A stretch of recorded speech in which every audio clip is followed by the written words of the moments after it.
Hello, I'm going to read you a story called Old Bear. This is a story that I used to read to my children when they were very young.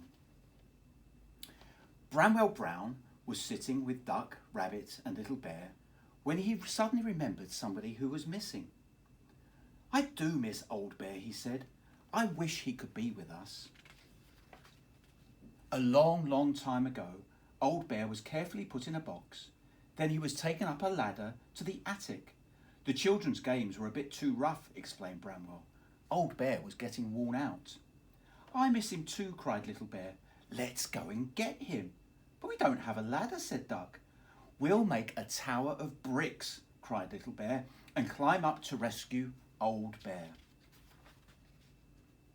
The toys collected wooden blocks and pulled them one on top of another. The tower grew taller and taller. Little Bear was right at the top when the tower began to wobble. "Look out!" he cried. "I'm coming down," and crash! The tower collapsed all over the floor. "I don't think you meant to come down that fast," said Bramwell Brown. "Let's make ourselves into a tower," suggested Duck. "We won't be as wobbly as the bricks." Little Bear held onto Rabbit's ears, and Rabbit hopped onto Duck's back. Duck stood on tiptoe and stretched up as far as he could. Then he wobbled and Rabbit toppled and Little Bear tumbled right on top of Bramwell Brown. "Sorry," said Duck. "Perhaps that wasn't such a good idea." Not one of your best," replied Bramwell. "I know," cried Rabbit. "We'll bounce on the bed to get there." They began to jump up and down and up and down and up and down, but still they couldn't reach the trapdoor in the ceiling. Duck looked very sad. "We'll never rescue Old Bear," he sighed. "He'll be so lonely up there on his own." But Little Bear had an idea. "I know how to get to the attic," he said to Bramwell Brown. He pointed to a very tall plant. "I'll climb this," he explained, "then jump into the attic and rescue Old Bear." Little Bear scrambled up the plant. "Nearly there," he cried as he swung from the very top leaf. "Be careful," called Bramwell, but it was too late. Snap! The leaf broke and down came Little Bear right into Bramwell's paws. "I think you'll have to learn to fly," said Duck. "Flying," said Bramwell. "That's a good idea. We'll use the little plane to get to the attic." "I'll be pilot," cried Rabbit, jumping onto the plane. "And me," called Little Bear. "I'll push open the trap door." "Old Bear won't fit on the plane," said Duck. "How will you get down?" "By parachute," said Bramwell Brown. "These handkerchiefs will do." Little Bear packed the parachutes and a torch in his bag.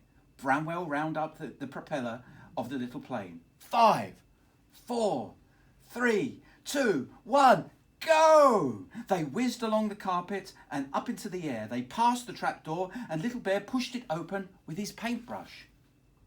Flying past again, he called to Rabbit, "I'll jump in, Bramwell." Bramwell grasped as the Little Bear grabbed the edge of the trapdoor and pulled himself inside. It was very dark in the attic, so he turned on his torch. "Any bears in here?" he whispered. Then he heard a little "Rrrr," and there was Old Bear sitting by a box covered in dust.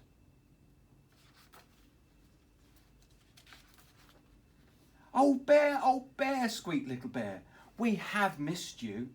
"I've missed you too," said Old Bear. "It's been quite lonely up here." "Well," said Little Bear kindly, "would you like to come back to the playroom with us?" "Oh, I'd like that," said Old Bear. "But how do we get down? We can't fly." "We can," said Little Bear. "Bramwell's made us parachutes." Little Bear helped Old Bear put on his parachute. Then they stood by the hole in the ceiling. "Ready," shouted Rabbit. "Steady," shouted Duck. "Go!" shouted Bramwell Brown. The two bears leapt bravely from the trapdoor. Their parachutes opened and they floated gently down. "Welcome home, Old Bear," said Bramwell Brown, giving his friend a big hug. "It's lovely to have you back." "It's good to be home," said Old Bear. "Thank you for such an exciting rescue." And that night, when they were all tucked up in bed, Bramwell thought about the day's adventures. I love having my friends with me, he said to himself. I knew it was going to be a special day.